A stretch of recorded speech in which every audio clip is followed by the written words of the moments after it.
आज की कहानी। बेटियां घर छोड़ती हैं, घर वालों को नहीं। खिड़की के पास खड़ी सिमरन सोच रही थी, भाई दूज आने वाला है, पर इस बार ना तो माँ ने फ़ोन करके भैया के आने की बात कही और ना ही मुझे आने को बोला।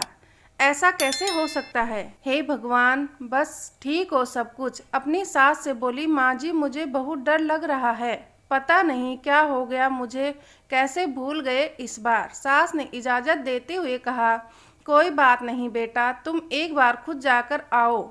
सास की आज्ञा मिलने भर की देरी थी कि सिमरन अपने पति के साथ मायके आ पहुंची, परंतु इस बार घर के अंदर कदम रखते ही उसे सब कुछ बदला सा महसूस हुआ।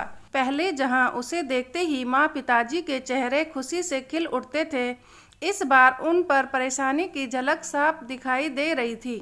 पहले भाभी उसे देखते ही दौड़ी चली आती और प्यार से गले लगा लेती थी, पर इस बार दूर से ही एक हल्की सी मुस्कान दे डाली।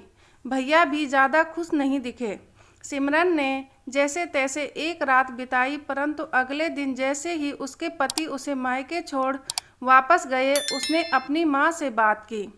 तब उन्होंने बताया, इस बार कोरोना के चलते भैया का काम बिल्कुल बंद हो गया। ऊपर से और समस्याएं, बस इसी वजह से तेरे भैया तेरे घर भी ना भेज सकी। सिमरन बोली, कोई बात नहीं माँ, ये मुश्किल दिन भी जल्दी निकल जाएंगे, आप चिंता मत करो। शाम को भैया भाभी आपस में बात कर रहे थे, जो सिमरन ने सुन ली। भैया बोल रहे थे, पहले ही घर चलाना मुश्किल हो रहा था, ऊपर से बेटे की कॉलेज की फीस, परसों भाई दूज है, सिमरन भी कुछ देना पड़ेगा। भाभी बोली, कोई बात नहीं, आप चिंता ना करें, ये मेरी चूड़ियाँ बहुत पुरानी हो गई हैं, इन्हें बेचकर जो पैसे आएंगे उसे सिमरन दीदी को त्योहार भी दे देंगे और कॉलेज की फीस भी भर देंगे। सिमरन को यह सब सुनकर बहुत बुरा लगा। भैया भाभी ये क्या बातें कर रहे हैं? क्या मैं यहाँ उनको तंग करके कुछ लेने के लिए ही आती हूँ? वह अपने कमरे में आ गई। तभी उसे याद आया कि शादी के कुछ समय पहले जब वह नौकरी करती थी तो उसे बड़े शौक से अपनी पहली तनख्वाह लाकर पापा को दी थी।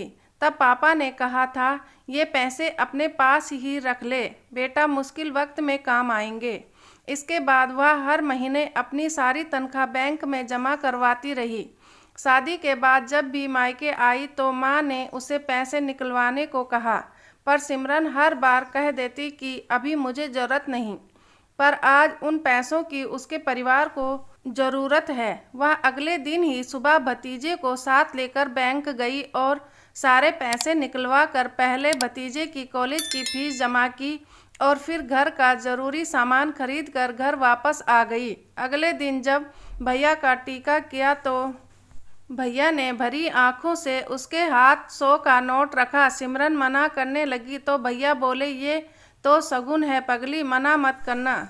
सिमरन बोली, भैया बेटियां मायके शगुन के नाम पर कुछ लेने नहीं, बल्कि अपने माँ बाप की अच्छी सेहत की कामना करने भैया भाभी को माँ बाप की सेवा करते देख ढेरों दुआएं देने और बड़े होते भतीजे भतीजियों की नज़र उतारने आती है। जितनी बार मायके की दहलीज पार करती है, ईश्वर से उस दहलीज की सलामती की दुआएं मांगती है। जब मुझे देख माँ बाप के चेहरे पर रौनक आ जाती है, भाभी दौड़कर गले लगाती है, आप लाड लड़ाते हो, मुझे मेरा शगुन मिल जाता है। अगले दिन सिमरन ने मायके से विदा लेकर ससुराल जाने के लिए जैसे ही दहलीज के पार कदम रखा कि भैया का फ़ोन बज उठा। उन्हें अपने व्यापार के लिए बहुत बड़ा ऑर्डर मिला था। वे सोचने लगे, सचमुच बहन बेटियां मायके कुछ लेने नहीं बल्कि अपनी बेशकीमती दुआएं देने आती हैं। जब वे घर की दहलीज पार कर अंदर आती है तो बरकत भी अपने आप भीतर चली आती है। हर बहन बेटी के दिल की तमन्ना होती है कि उसका मायका हमेशा खुशहाल रहे और तरक्की करे। मायके की खुशहाली देख उसके अंदर एक अलग ही ताकत भर जाती है, जिससे उसके अपने जीवन में पेश आने वाली मुश्किलों को वो डट कर सामना कर पाती है। भैया की आंखों से खुशी के आंसू बहने लगे। आशा करती हूँ आज की कहानी अच्छी लगी होगी। अच्छी लगी तो लाइक करें, शेयर करें, मेरे चैनल को सब्सक्राइब करें। वीडियो देखने के लिए बहुत बहुत धन्यवाद।